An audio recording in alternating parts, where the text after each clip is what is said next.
souvenir bu métti parce que temps boobu maa ngi IAM nekkoon en deuxième année nekkoon en période de révision ma doon dem emprunté woon couloir de la mort may dem après si lañ ma arrêté foofu benn 4x4 ñoom ils se sont réclamés comme des policiers. ñu jàpp ma à un moment donné jot naa résister après si lañ ma embarqué xam nga 4 punkal moom ku ñu tënk moom force da ngay dugg.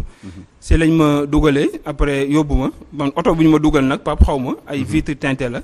xaw ma lan mooy xew si biti bon si lañ demee ba si biir oto bi ba muy dugg maa ngi sentir ne maa ngi sentir benn pente bu muy descendre ba mu demee maa ngi ñëw benn salle boo xam ne presque lampe yi comme sa salle bi la leere ba mu ñëwee fekk naa fa ñaari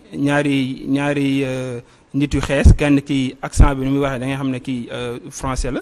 keneen ko aussi benn accent arabe la yor ak ay sénégalais. ñu ñëw foofu ba ma demee après man damaa foogoon ne arrestation laa ko foogoon après ñoom si lañ ma ne oui c'est pas une procédure judiciaire yóbbu ma si salle bi ma toog fa quelque temps après si lañ ñëw parce que ñoom c'est juste après les événements après les événements de mars. Comme nu muy xewee woon si kii bi passé rek ak si attentat bu ñu waxee attentat Yarax bi parce que man après ba ma gisee attentat Yarax bi sama xel exactement si loolu la njëkk a dem. parce que gars yi loolu lañ ma bëggoon defloo en réalité. dañ ma bëggoon commettre ay attentats après si la bañee loolu si lañ ma téye woon foofu ma def 48 mais attends ñu taxaw est-ce que tu te rends compte de ce que tu dis. déjà yow kidnapping bii. ñan nga ko attribué nga ne ñan ñoo la kidnappé woon. ils se réclamaient comme des policiers te seen xoolee ay symbole de la police. nga ne ba pare ñoom ñoo la bëggoon defloo ab attentat.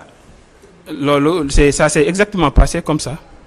en fait mën nañ ko rek parce que de tout le temps gis nañu fii des faux policiers ñoo xam dañuy def usurpation de fonction. est-ce que en réalité ñoom il l'était amoon nañu statut boobu noonu. en tout cas d'après man lu ma. am na ci ñoo xam ne dañuy oser sax dem ba fabriquer ay cartes professionnelles yoo xamante ne comme suñu takk der yi la. loolu beneen affaire la parce que man plainte bu ma def bu noonu la leeral loolu. mais plainte bi def naa ko depuis 2021 Pape ba léegi plainte bi amul suite. ok loolu aussi day teel xel.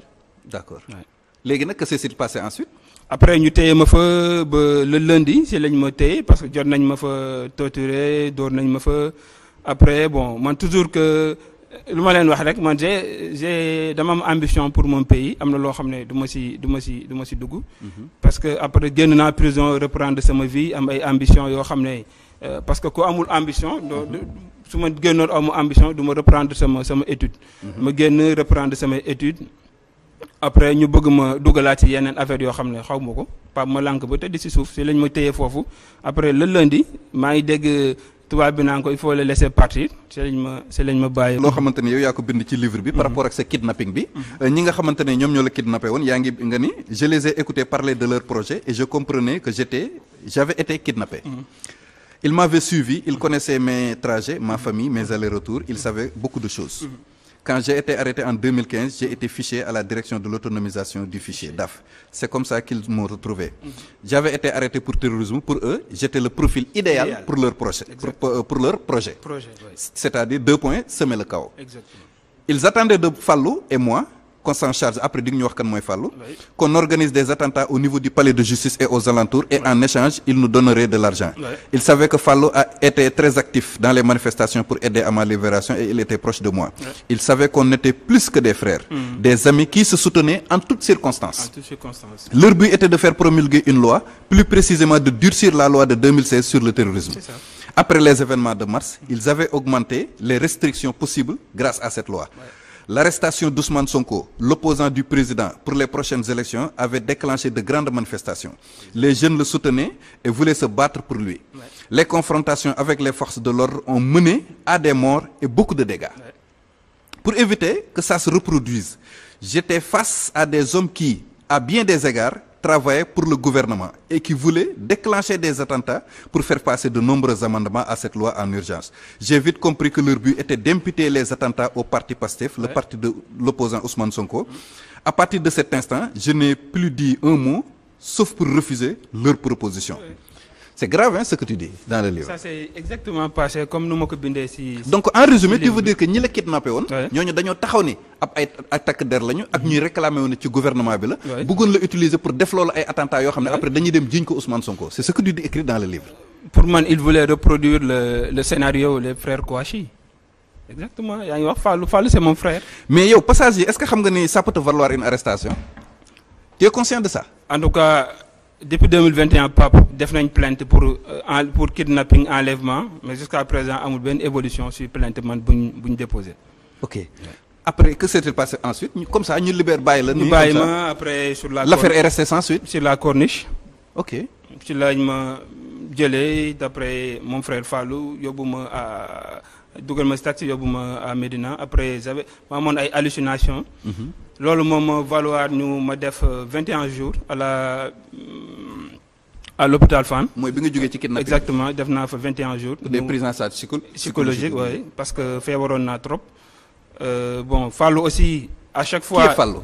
Fallou c'est mon frère. Fallou ok Fallou mooy sama frère la maa ngi koy souhaiter prompt rétablissement parce que événement mars yi passé tànk bi desee damm woon. non événement yi passé ni à Colobane. si la tànk bi dammee woon maa ngi koy souhaiter prompt rétablissement. Fallou c'est mon grand frère maa ngi moom presque am nañ benn complicité bi presque ku ma xam si moom nga ma xamee ku ko xam ko si man la ko xamee ñu amoon benn complicité bi loolu aussi ñoom réerewuñ ko woon parce que décrire nañ ma ko si salle bu ma nekkoon. dama seetlu ni ci livre bi. da ngay tudd lu bëree ki nga xamante ne moom mooy sa maam lan mooy sa relation. particulière bi ngay entretenir ak sa grand-mère. sa maam kooku relation bi je pense que sénégalais yëpp xam nañ ko sa maam. Pape man sama yaay dafa décédé boobu maa ngi am 5 ans.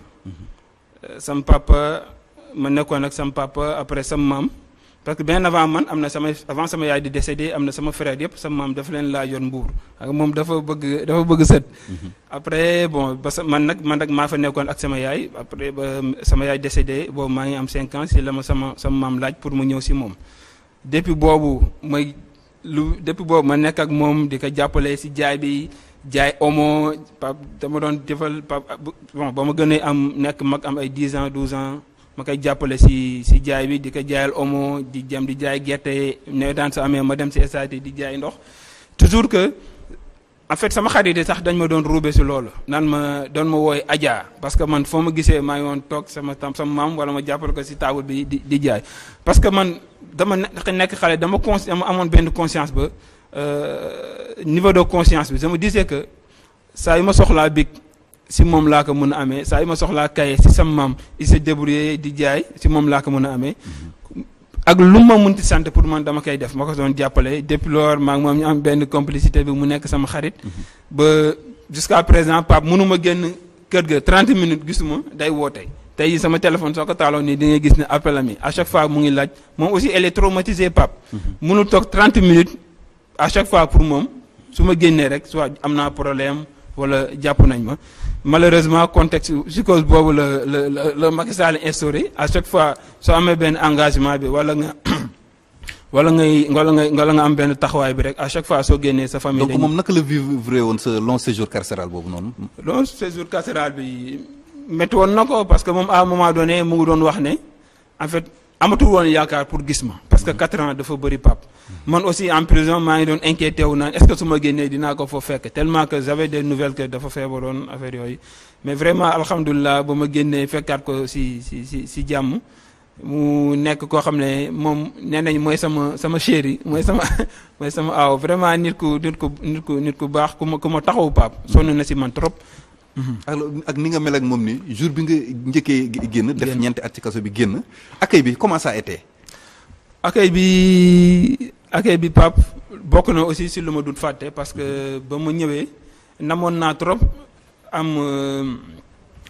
environnement familial boobu ñëw sama maam à chaque fois ñu toog kër gi ñuy waxtaan ak xale yi ak yeneen set yi mu nekkoon loo xam ne marqué na ma trop ak fête bu ñu fa organisé woon aussi ñëpp ñëw vraiment gars yi ñëw masawu ma loolu aussi bokk na si lu ma gën a may fit pour ma ne vraiment parce que gars yi dañuy ñëw ne la waaw lii lu waroon am la mais fexeel ba relever défi bi mooy que am bac continuer études yi bon événement yooyu bokk na si lu ma gën a motiver pour ma reprendre études bi nga tëllee yaa ko njëkk a gis wala moom moo la njëkk a gis. ba ma tëllee moom parce que moom amoon na écho ne ñu ngi ñëw. jour boobu presque ñu ngi yegsi ay 23h mais tëddul moom tamit 21h mu tëdd mais jour boobu mu ngi toog toogoon di la xaar. mu ngi toog di ñu xaar maag Fallou bañ dugg see nag vraiment si kanam gi da ngay sentir ne kontaan noonu na.